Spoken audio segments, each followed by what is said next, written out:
할렐루야. 오늘도 함께 하신 분들과 방송으로 참여하고 있는 모든 분들께 주님의 은혜와 치료의 시간이 되어지기를 간절히 축원합니다. 이제부터는 너희를 종이라 하지 아니하고 친구라 하리라. 주님께서 이렇게 말씀을 하셨는데, 이 친구와 종, 그 차이는 사실 어마어마한 차이가 있죠. 그 친구는 귀족과도 친구고, 글쎄 뭐 왕과도 친구가 있을지 모르지만 종종 왕하고도 친구처럼 지냈던 특별한 그런 관계를 가진 이들도 종종 있을 수도 있죠. 또 있기도 했고. 그러니까 이 종과 친구는 그야말로 엄청납니다. 종은 아무리 잘나고 똑똑해도 종에 불과하죠. 친구의 관계하고는 비교할 수가 없어요. 근데 주님께서 이제부터라는 말씀을 쓴단 말이에요. 우리가 이 이제부터라는 말이 굉장히 의미가 있겠다, 그렇게 좀 생각이 들죠. 일단 이 이제부터는 그 제자들에게 하신 말씀입니다. 그 제자들에게 이제부터 내가 너희를 종이라 하지 아니하고 친구라 하리라.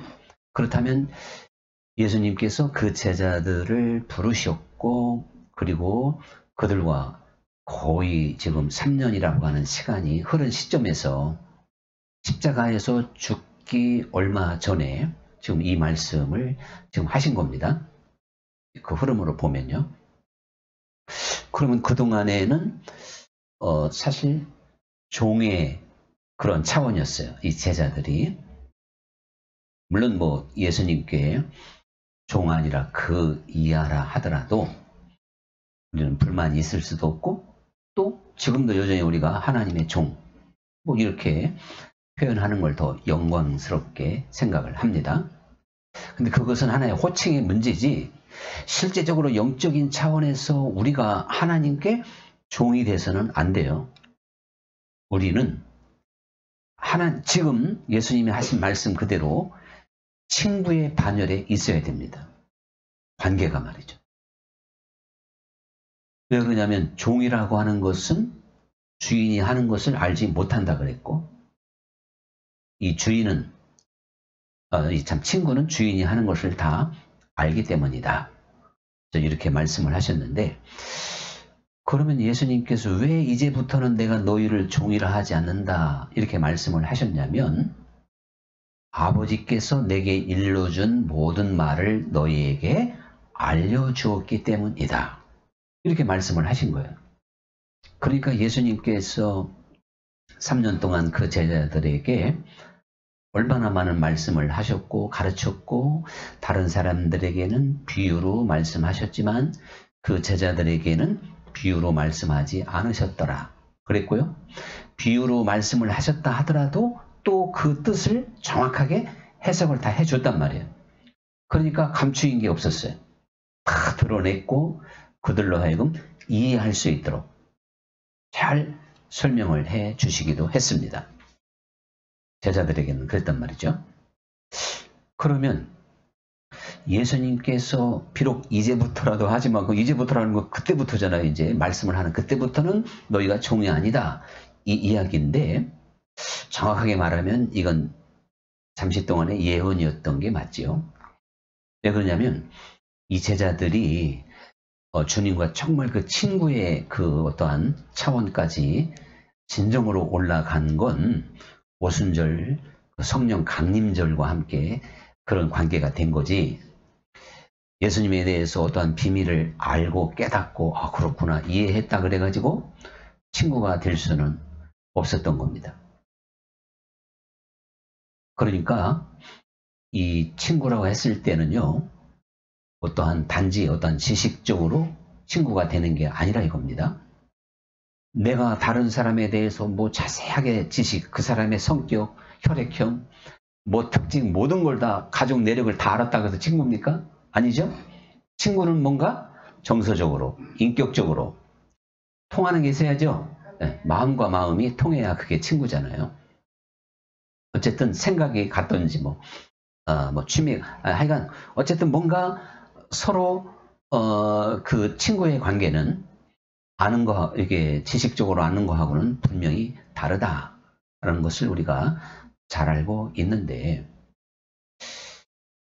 주님께서 이제부터라고 했으니까 이거를 한번 우리가 역사적으로 분석을 해보면요, 사실은요, 예수님께서 이 땅에 오시고, 그리고 저 하늘의 비밀을 예수님 자체가 다 가르쳐 주셨고, 또 하늘이 이 땅에 임하게 하셨고, 하나님의 나라가 이러한 세계를 열어주기 전, 즉 신약이 시작되기 전까지는 친구의 관계가 아니었던 거예요. 다 종이었어요. 그 관계에서는. 그러니까 아브라함도 종입니다. 물론 나의 봇 아브라함 이런 표현을 쓰셨는데, 그것은 친밀성으로 말씀한 거지, 어떠한 그 관계적인 차원이 아니었어요. 그리고 구약 안에서 인정받는 친구였어요. 구약 안에서 받는. 그렇다면 다윗도 그 정도는 되겠죠. 그리고 상당한 어떠한 그 모세, 여호수아 다 그 친구의 반열에 있다고 말할 수가 있을 겁니다.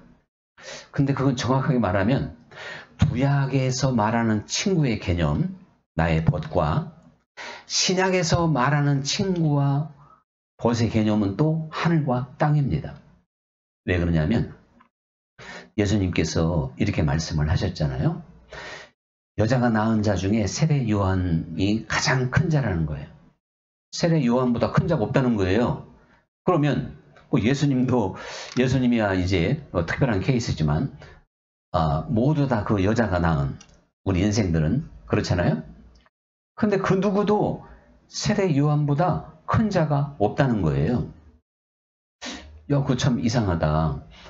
그러니까 이것은 어떠한 무슨 업적이나 그가 얼마나 많은 일을 했나, 이것으로 큰 자가 아니라는 걸 알 수 있는데, 세례 요한이 구약의 어떠한 이사야, 아모스, 할 것, 에레미야 어떤 선지자보다도 크다고 주님께서 인정해 주신 것은요, 바로 예수님을 소개했기 때문에 그래요. 직접.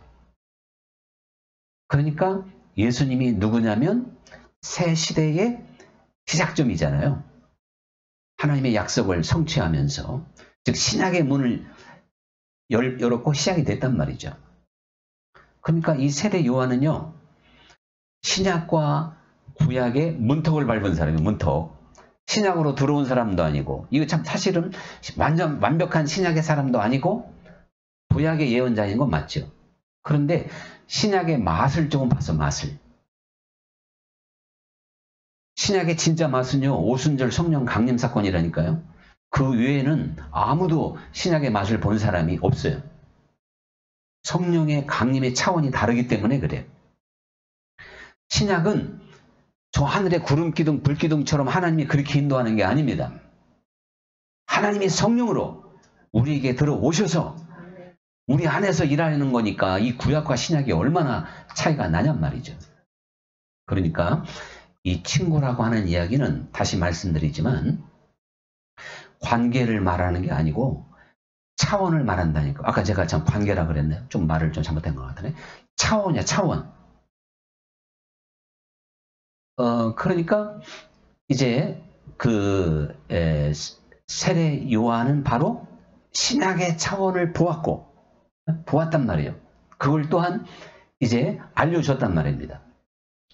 그 자체가 크다, 위대하다. 그래서요, 구약의 어떤 영성가에게도요, 구약의 하나님이 나의 벗 아브라함이요, 친구라고 인정했던 아브라함에게도 네 원수까지 사랑해라 이렇게 말씀하신 적은 없어요. 그리고요, 네 마음이 네가 누구를 미워한다면 너는 살인자야 이렇게 말을 하지 않았어요. 아브라함도 실제 살인만 안 하면 됐고요, 실제 간음만 안 하면 되는 겁니다. 그러면 구약에서는 합격이 합격. 여러분, 그러나 신약의 성도는요, 그 겉으로만 가지고는 안 된다는 거 우리가 잘 알고 있죠? 그러니까 우리가 겉과 속에서 함께 계명을 지키기 위해서는요, 친구의 이 차원을 우리가 경험해야 되는 거죠. 주님의 친구가 돼야 돼요. 친구를 보면 친구를 안다 그랬죠? 유유상종. 우리가 예수님의 친구가 된다면 주님의 능력을 가진 자가 되는 겁니다. 이 능력이니까 뭐 꼭 죽은 사람을 살리고 뭐 그런 차원으로 생각할 건 아니에요. 그런 차원에서 예수님보다 더 월등할 수는 사실 없겠죠. 그것은 여러 가지 의미로 이제 뭐 제가 그 설명할 시간은 아니니까 한번 생각해 볼 수도 있겠지만, 분명히 예수님은 나를 믿는다면 나의 친구이기 때문에 내가 한 일을 너도 한다, 그 친구도 한다 이거예요.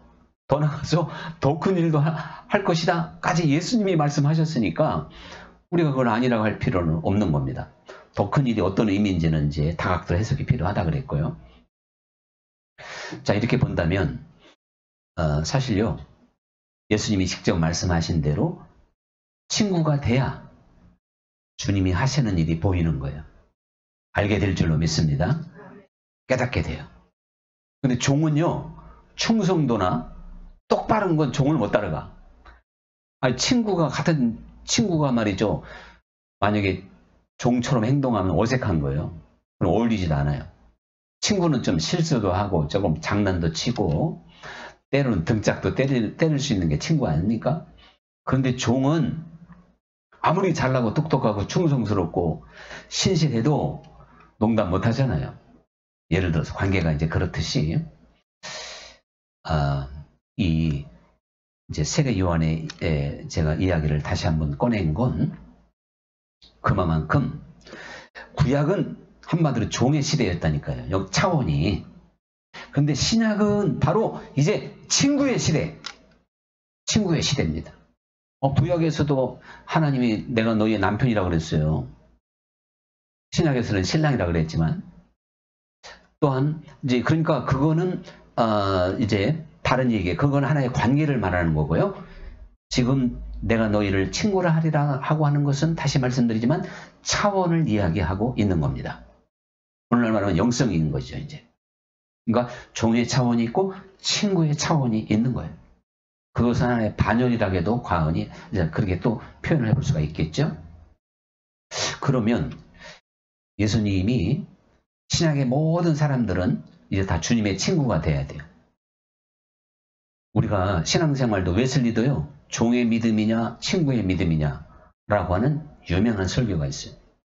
우리 존 웨슬리 목사님이 그 설교를 하는데, 우리가 아무리 열심히 믿고 계명을 철저하게 지키고 막 그냥 열정을 품어도 하나님 보시기에 종의 믿음이 있는 거예요. 그런데 그러지 못하다 하더라도 그렇다고 해서 우리가 계명을 어기는 건 아니죠. 나의 계명을 가지고 지키는 자라야 나의 친구라 그랬으니까, 같이 계명을 지켜도 마음으로 지키고 능력으로 지키고 자원에서 지키는 거하고 억압으로 의무적으로 힘써서 애써서 노력해서 지키는 거하고의 차이점입니다. 종은 자발적일 수가 없어요. 그냥 시키는 대로 하는 거예요. 창의성도 없어. 그러니까 하라는 것만 하는 거죠. 그러니까 친구가 될 수가 없고, 친구하고는 차원이 다릅니다. 친구는 그냥 알아서 하고 또 앞질러서 할 수도 있고 친구의 판단을 또 존중해 주기도 하고, 자, 그런 것이 우리가 친구의 세계인데, 자, 이런 친구를 예수님은요 어떻게 만들까? 이게 중요하죠. 이미 저는 오순절 사건이 이제 친구를 만드는 사건이라 그랬어요. 그거를 성경의 예언대로 우리가 한번 풀어보면 에레미야 31장에 그 예언이 나옵니다. 오순절 그 성령의 내용이 나와. 내용이 이제 그 오순절 그 예언은 이제 요엘서에 나오는 거지만, 그런데 그 내용 어떤 내용이냐, 도대체가 그 내용이 뭐냐, 이거는 뜻밖에도 에레미야에서 나와요. 그리고 히브리서 8장에서 에레미야 31장의 말씀이 인용돼서 똑같이 나옵니다. 그 내용이 바로 뭐냐면, 그날에는 내가 이스라엘 집과 새 언약을 맺겠다는 거예요. 옛 언약이 있죠. 모세와 함께 맺었던. 근데 이제는 새 언약을 맺는데요. 그때는 너희 조상들을 애굽 땅에서 불러냈던 것과 같이 하지 아니하리니 내가 첫 언약 때 너희의 남편이 되었어도 너희가 나를 배반하였음이라. 새 언약은 내 법을 너희 속에 두고 네 마음판에 기록할 것이다. 그래서 나는 너희의 하나님이 되고 너희는 내 백성이 되리라. 여러분, 즉 하나님의 법이 우리의 생각과 마음판에 기록되는 게 신약의 시대고 새 언약인 줄 믿습니다. 구약은 돌판에 새겼잖아요. 그리고 이 손목에 걸고 미간에 붙이고 문설주에 붙이고 이게 뭐예요? 그래가지고 그게 내 것이 됩니까? 암송한다고 내 것도 아니요. 또 마음에 하나님이 신비에 새기는 거죠. 그렇게 해서 나는 너희 하나님이 되고 너희는 내 백성이 되리라. 하나님이 스스로 첫 언약은 실패했다 그랬잖아요. 하나님이 내가 너희들의 남편이다 했는데도 하나님을 배반했어요. 그래서 우상 숭배가 가장 큰 죄 아닙니까? 이게 이제 영적으로 말하는 간음이니까요. 그러면서 그렇게 백성으로 만드는데 그때는 이웃이나 형제들에게 주님을 알라, 즉 여호와를 알아라 하지 않는다는 겁니다. 즉 그건 가르쳐서 되는 게 아니라는 거예요. 성령 받아야 된다는 뜻인 줄 믿습니다. 하나님이 직접 임해야 된다는 거지 하나님을 아는 게 인간의 지식으로 배워서 되는 게 아니라 이거예요. 그럼 설교 들을 필요도 없나? 아니에요. 그거를 성령님을 제대로 이해하고 하나님께 대한 마음을 열게 하고 구하고 찾고 두드리도록 도전을 주고 그 눈을 열어주는 게 설교입니다. 어떠한 설교자도 하나님을 직접 알게는 못해요. 그건 하나님만이 하시는 줄 믿습니다. 그래서 아버지가 하시느니라 그랬잖아요. 그래서 아버지가. 그러면 아버지가 하실 수 있도록 오늘날도 설교자는 세례 요한이에요. 세례 요한처럼 그 사역을 그 첩경을 담는 자지 그 이상은 못하는 거예요. 그래서 여러분 어떤 정말 특정한 설교를 들어야만이 뭐가 된다는 건 아닙니다. 결국에는요. 또 물론 어떤 뭔가 제대로 가이드 역할을 또 이게 얼마나 중요해요. 내비게이션 종종이 잘 모르는 길에 있잖아요. 엉뚱한 데다가 데려다 줄 수도 있어요. 처음에 나왔을 때. 내 주변에 많이 들었어요. 내비게이션이 가라는 대로 갔더니 어떤 사람은 산으로 갔고 어떤 사람은 이상한 동네로 갔고 온종일 헤맸다는 이야기가 처음에 많이 나왔거든요. 요즘에는 그런 내비게이션 없더라고요. 이제. 이것처럼 안내하고 그런 역할이 그 길을 잘 보여주는 게 얼마나 중요합니까? 일단 그게 돼야지. 근데 그게 잘 되기만 하면요. 누구든지 침노하게 될 줄 믿습니다. 근데 그게 잘못되면 평안하다, 평안하다. 그런 에레미야 말씀에 평안하다, 평안하다나 평안이 없구나 그랬잖아요. 그죠? 그런데 사실 우리가 주의 음성을 듣고 하나님의 세계를 보면요. 그 누구든지 오라 나는 죽게 되었구나. 부정한 자가 부정한 중에 주를 배웠음이로다. 어떤 사람이건 다 그렇게 고백을 했어요. 베드로도 저를 떠나시옵소서. 자기가 너무 형편없으니까. 이게 뭐냐면 회개인 줄 믿습니다. 주님의 음성을 들으면 누구든지 회개가 돼요. 저도요 나름대로 열심히 노력하면서 막 전진해 가지만 새롭게 깨달아지고 하나님의 제가 어떠한 부분이 이렇게 말씀으로 비춰질 때 바로 회개가 나온다니까요. 우리는 죽을 때까지 회개하는 겁니다. 또 회개가 진정한 또한 축복이 되는 거고요. 그러니까 회개할 수 있는 심령이 있다는 것이 복받은 심령이고 그게 소망인 거예요. 회개 자체가 없고 회개할 마음이 없는 게 문제지 회개할 수 있다면 얼마든지 그건 가능한 사람인 거예요. 이래서 이제 큰 자나 작은 자나 다 주를 스스로 안다는 거예요. 자 보세요. 이웃이나 형제에게 주를 알아라. 이렇게 할 필요가 없다는 거죠. 하나님이 알게 하신다 그랬어요. 그래서 작은 자로부터 큰 자까지 다 나를 알게 될 것이다. 이 얘기는 뭐냐면 우리가 성령 안에서 성령께서 스승이 된다 그랬죠. 성령은 하나님의 깊은 것까지 통달하신다 그랬죠. 그러니까 하나님의 마음을 하나님의 그 어떤 지식 차원이 아닌 거예요. 이거는 어떤 하나님 자체를 우리에게 가르쳐 주시는 거예요. 성령께서. 그래서 작은 자로부터 큰 자까지 다 나를 알게 될 것이다. 글자를 몰라도 알게 된다 이거예요. 그때 하나님이 그들의 악행과 그들의 죄를 악행을 사해주고 죄를 다시는 기억하지 아니하리라. 이렇게 말씀하셔요. 이게 뭐냐면 새 언약 그리스도로 말미암아 하나님이 그 택한 백성들이 지었던 그동안의 모든 악행과 죄를 다 사하고 그리스도의 보혈로 그리고 다시는 기억하지 아니하리라. 1차적으로 그 이스라엘 백성들에 대한 약속이고요. 새 시대 큰 틀에서 약속이고요. 나에게 그걸 적용해 본다면 우리가 주 예수님의 이름으로 예수 믿기 전에 모든 악행과 모든 죄가 다 사해지고 기억도 아니하실 줄 믿습니다. 그러니까 뭐 우리가 종종 자꾸만 지나간 죄를 회개하는 건 어리석은 거예요. 예수 믿기 전에 죄는 말할 것도 없고 예수 믿은 다음부터도요.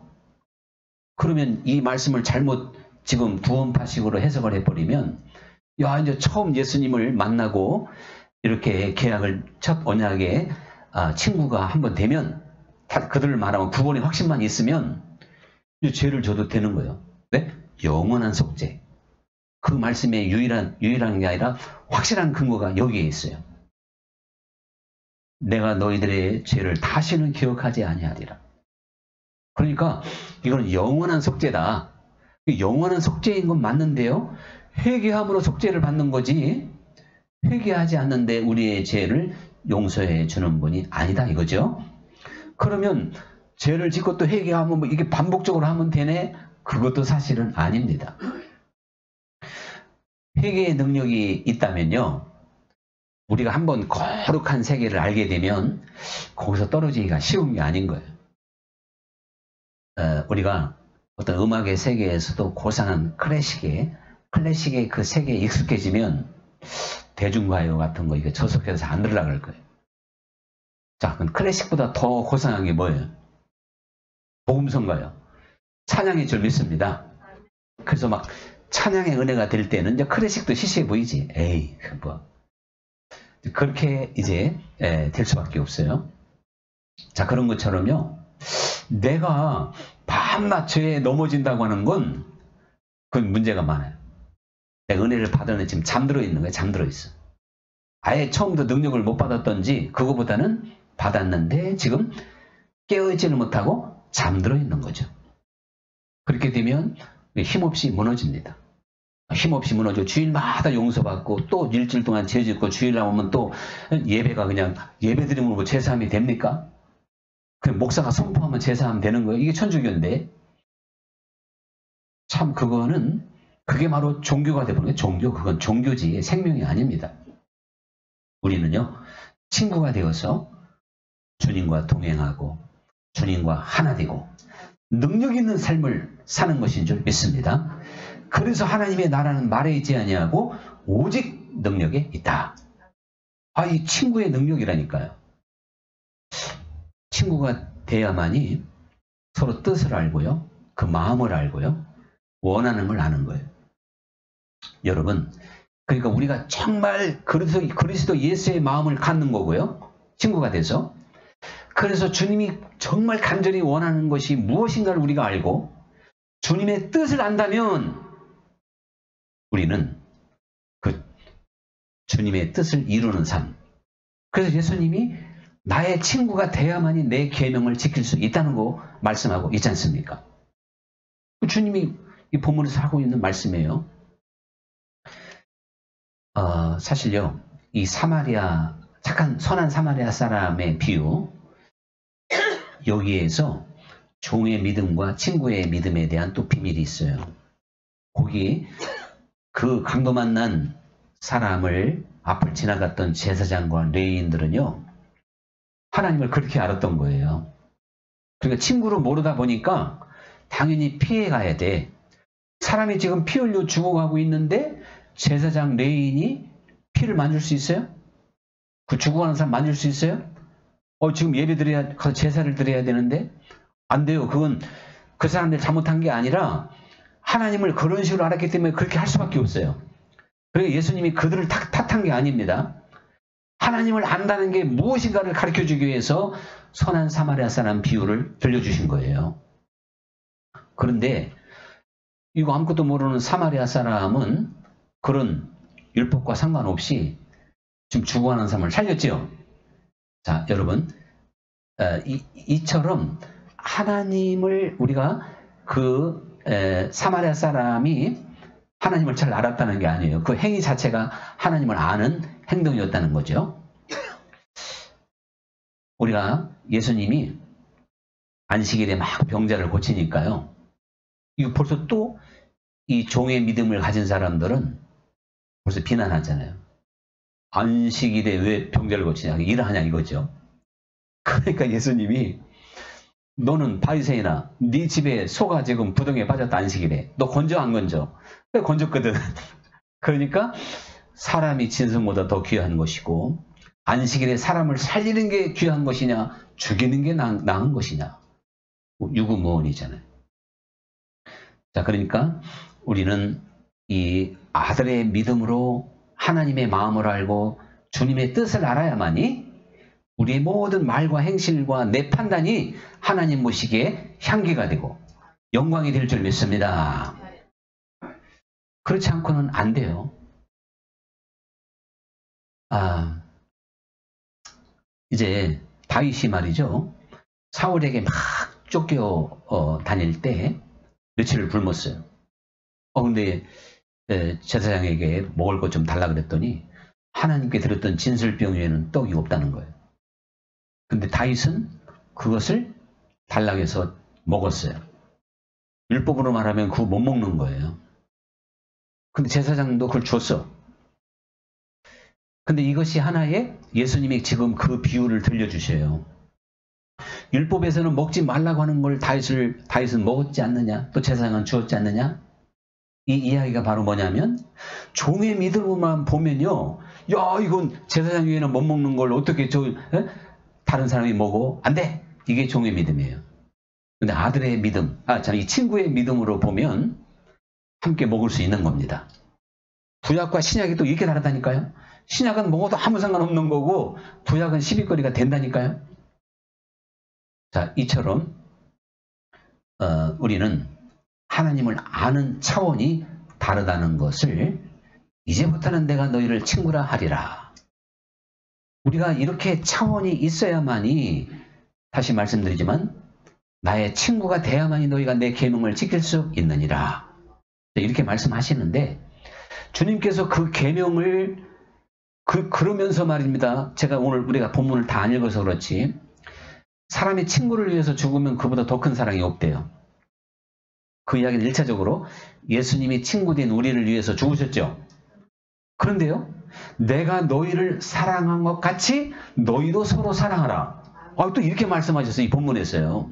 그러면 친구를 위해서 죽기까지 사랑하는 걸 예수님만 해서 됩니까? 아니죠. 이거 어려운 얘기예요. 우리가 지금 이렇게 어려운 진리 앞에 있는데 그렇게 세월 좋게 믿어서 될까? 저는 안 된다고 봅니다. 물론 30배, 60배, 100배니까요. 좀 흉내라도 내야죠. 흉내라도 낼 수. 그리고 한 번에 못하니까 힘쓰고 애쓰고 노력해서 반드시 우리는 정말 원수를 용서할 수 있는 사람, 그리고 이웃을 사랑하기에 내가 할 수 있는 대로 최선을 다할 수 있는 사람이 돼야 돼요. 그 판단은 하나님이 하시는 거예요. 우리가 완벽하게는 못하다 하더라도 내가 너희를 사랑한 것 같이 너희도 서로 사랑하라 이랬는데 결론은 역시 차원의 문제인 것입니다. 우리가 이 친구의 차원에 가면 어려운 게 하나도 없어요. 원수라도 또 정말 이웃을 사랑하는 것이 어렵지 않은 거예요. 그런데 종의 믿음 가지고 이거 하려고 하니까 힘들다고 그랬잖아요.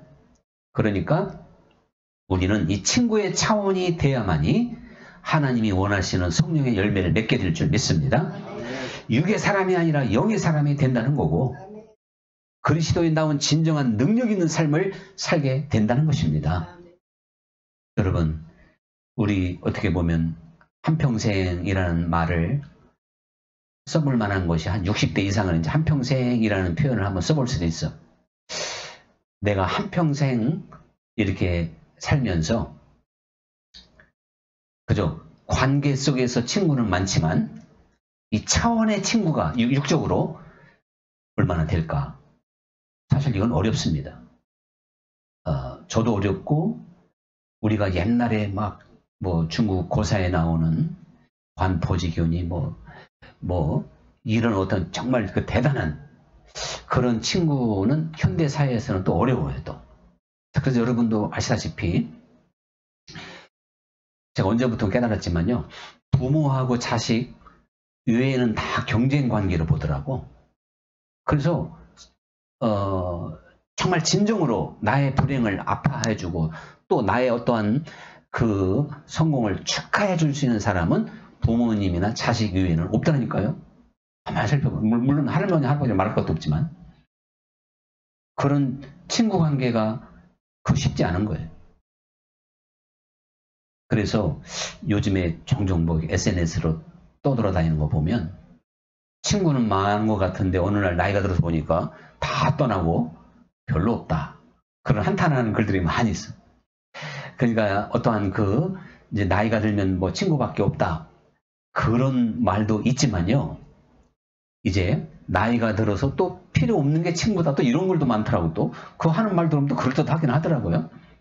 근데 여러분, 자, 그런 어떠한 것보다도 기쁠 때나 슬플 때나 제가 오늘 이 말씀을 이렇게 준비한 건 사실 여기에서 이제 한 1분 안에 끝나겠지만 참 이 세상 어떻게 보면 외롭고 고달프고 힘든 세상인데 언제나 변함없이 내 옆에 친구로 계신 분이 주님이시지. 주님 생각하니까 더 힘이 나고 용기가 나고 그리고 우리가 친구의 믿음으로 이 세상을 살면 뭐든지 이기고 다스리고 정복하게 될 줄 믿습니다. 세상이 위로할 수 없는 것을 주님만이 진정한 나의 친구가 돼서 친구는 목숨까지 준다 그랬잖아요. 그게 진정한 친구.